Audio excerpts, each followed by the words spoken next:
Hey guys, it's Saturday afternoon here. We just had some powerful rainstorms move through, so there's no more outside yard work to be done. So I thought I'd pop open a cold one and talk to you a little bit about Unimog type of vehicles.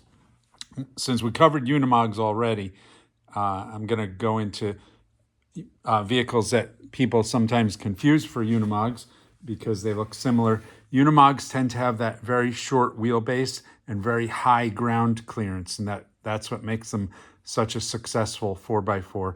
They're actually more of a work vehicle, or in earlier cases, more of a farm vehicle than anything else. But over the years, they have become very versatile for various projects around municipalities, construction sites, things like that. And they are renowned for getting into places that standard vehicles can't get into.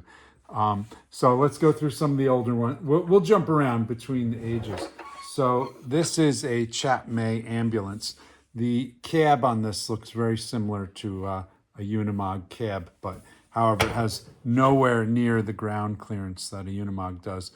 But I saw this one on eBay quite a while ago, and it is a pretty nice looking ambulance from a vintage era, and I thought I'd just get it. The price was right, and older Chap May stuff to me is really wonderful.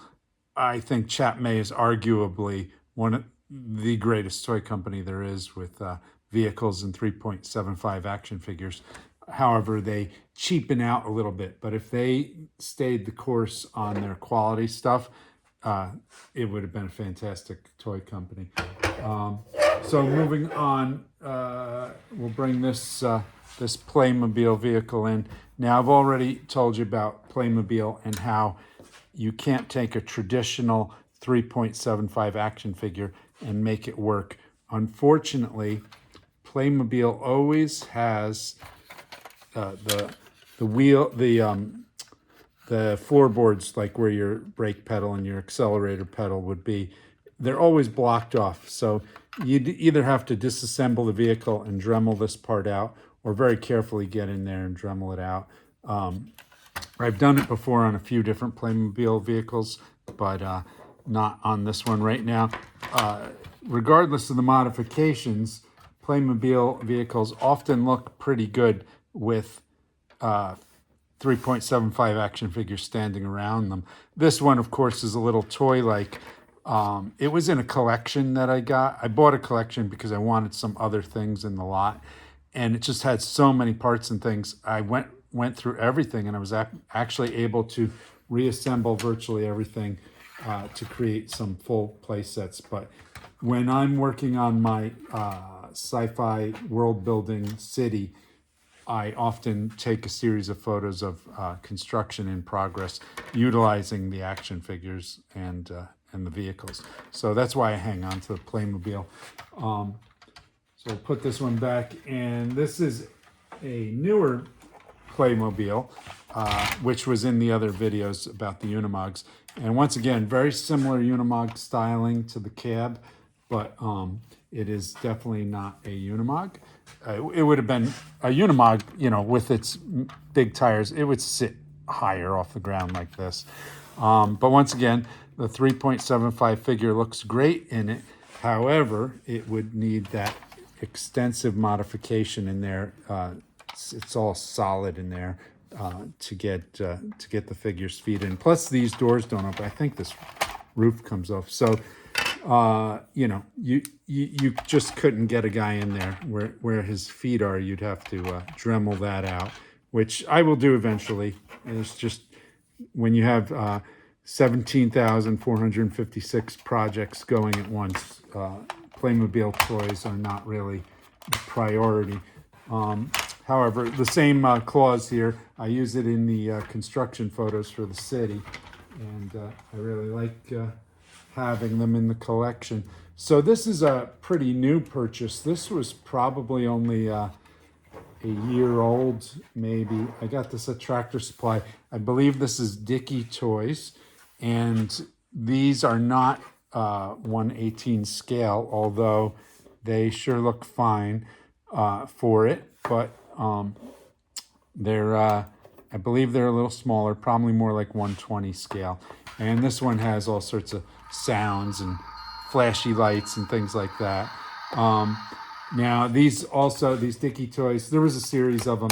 They came with a figure, and while the head sculpt is pretty decent for the action figure world, the height is a little off.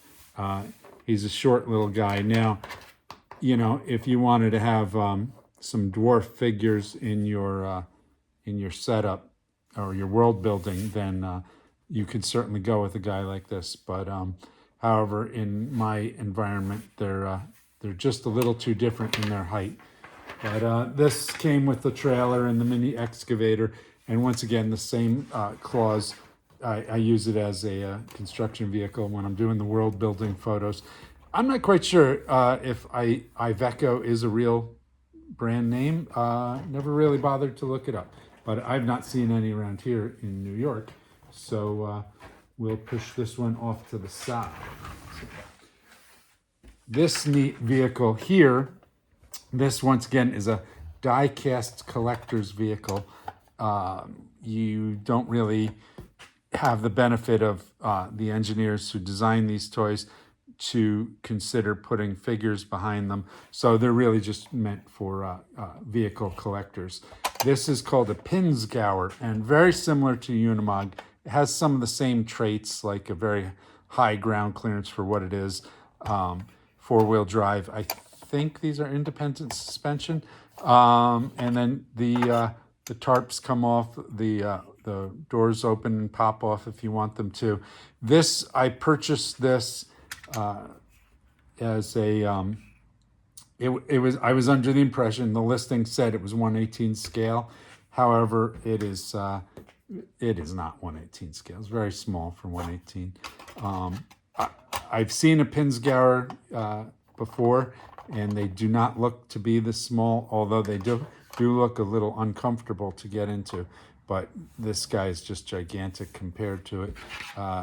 This guy may be a little more appropriate, but definitely not a 1/18 scale vehicle. But I got suckered and I purchased it. It's a nice model. All this body is metal and everything, and it's got a lot of nice detail. I think even the suspension is fully detailed under there. So I like it for what it is. I just, if I could have my way, it would be 1/18 scale. But alas, it is not. So let's move on to another Playmobil. I love these over-the-road vehicles.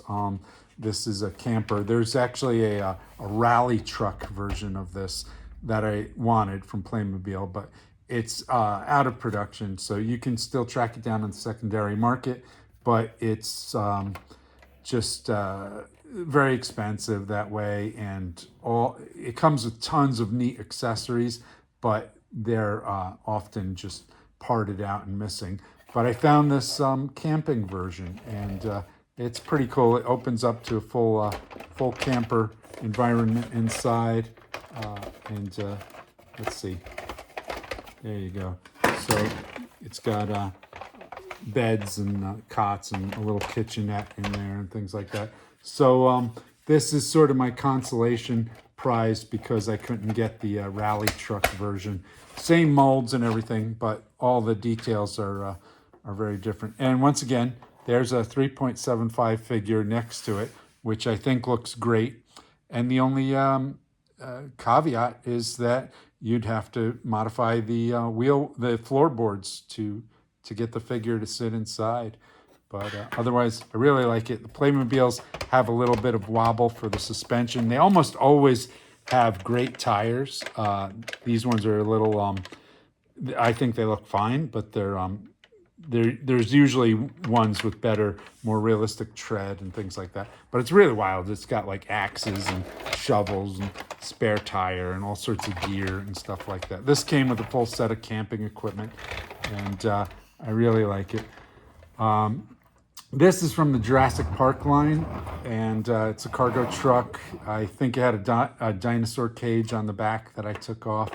And once again, this is a an electronic vehicle with lights and sounds. I took the batteries out because it's been stored so long, but you press this button and it has a whole series of different noises, and the headlights flash and things like that. It's actually pretty decent sound effects. Nice vehicle.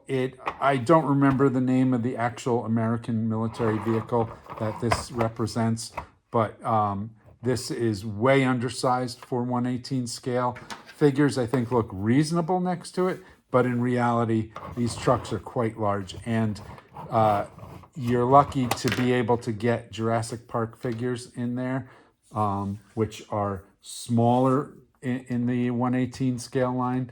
But with some effort, you can get a guy like this in there.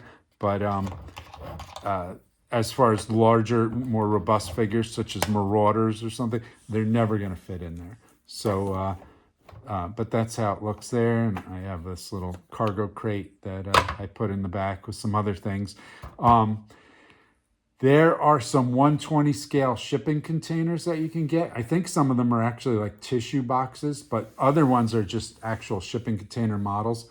And if you put one on the back, it actually looks pretty decent. I think you have to cut this tailgate or something, but the shipping container looks correct on the back here if you ever wanted to modify that.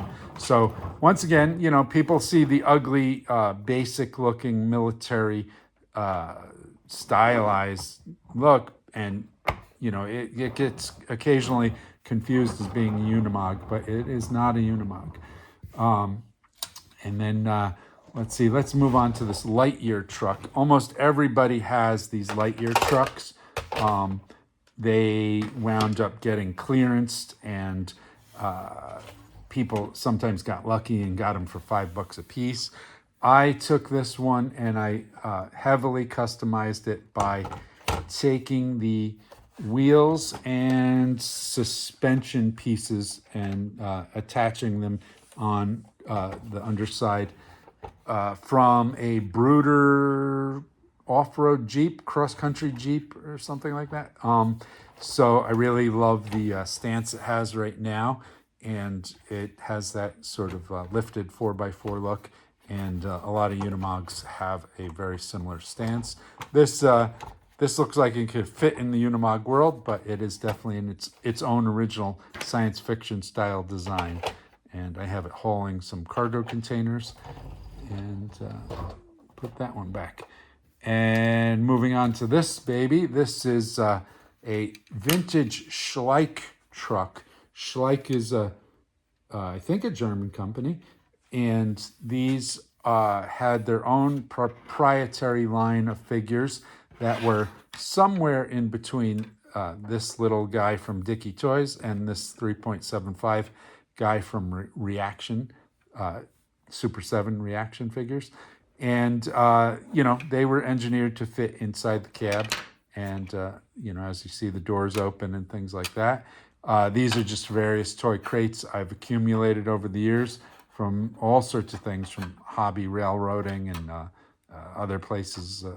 I don't even know, Army toys and whatnot. This truck is pretty cool too. It's got that suspension, you know, like a little bit of springing back and forth, and the tailgate folds down. All of the side rails can come off or fold down, and this one also has an optional trailer. The trailer is very similar in theme. It's got the same tires, the same wood grain look, and I think the same olive green frame color to pull behind it. This is actually supposed to be some sort of a safari animal rescue vehicle, but for me, it's a military cargo truck. These guys, if you find them and you're interested in them, and if you can get them for a decent price, get them, because I've seen these go for easily $100, and I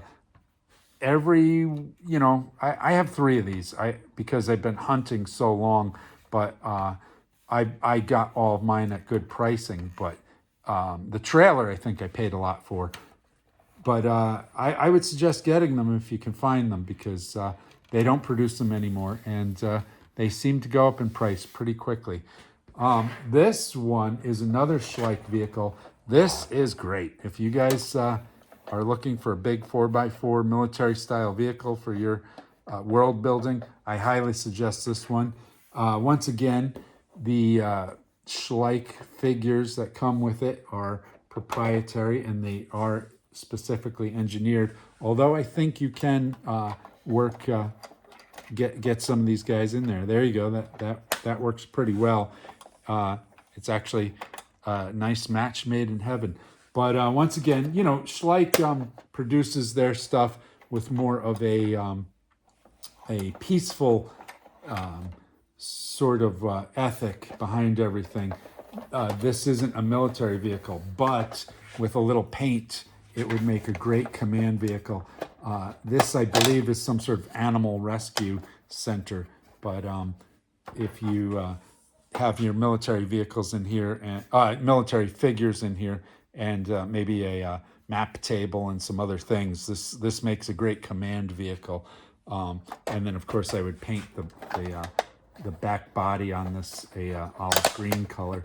But lot of great detail, a lot of headlights, and it's an easy kit to put together. It comes in pieces, and it's actually a lot of fun to put it together. Once again, that Schleich suspension wobble, I just think is great, and I really love the tires on this thing. Look at the tread on those tires. Very realistic and good. And then to close it out with the odd vehicles, because I've had so many Unimogs on previous videos from MS Toy, I'm going to show you this thing. So this is another MS Toy. MS Toy stands for Michael Seidel. There's the logo. And if you look at some of the Unimog videos, you'll understand why I'm pointing the logo out. This is produced in West Germany. Obviously, it's a vintage toy, especially because West Germany. You know, it's got that 4x4 sort of Unimog-y aesthetic to it. I don't really understand why they have World War II Balkan Kreuzes on there. And on here, they have an American star. But I guess being German, you know, it's a trait that's ingrained into them in the German military. Who knows? But you know, it's a real basic toy, plastic. I guess it can look reasonable with 1/18 figures. It probably would look even better with 1/32 scale Army men. You know, I think you guys know by now that I'm a big military toy enthusiast. And when I discovered this, I was hunting for MS Toy Unimogs, and this came up, and I thought about it, and I was like, wow, I have to have this. I've never seen anything like this in the States. So I grabbed it. And it came with the original box, which was in decent shape. I'm not really a box collector, but when something odd and rare like this comes along, I definitely want to keep it and keep it nice. And so what I do is I cut pieces of styrofoam insulation and put them inside so the box maintains its shape. And it's also nice to display the vehicle with the box like that. So that's the MS toy of the lot. I think that covers all the trucks in my collection that are even remotely similar to Unimogs, and I've already done a couple Unimog videos. So that's that. And then the collection moves on to other things like tractor trailers. I only have a couple of those. And then science fiction vehicles. Looking around my garage where I keep a lot of the collection, I'm looking at my 1/18 and 1/16 scale Army tanks. So at some point we'll cover that as well. But that's everything. Hopefully you guys are having a great weekend and enjoy these videos. And I'll talk to you next time. Take care.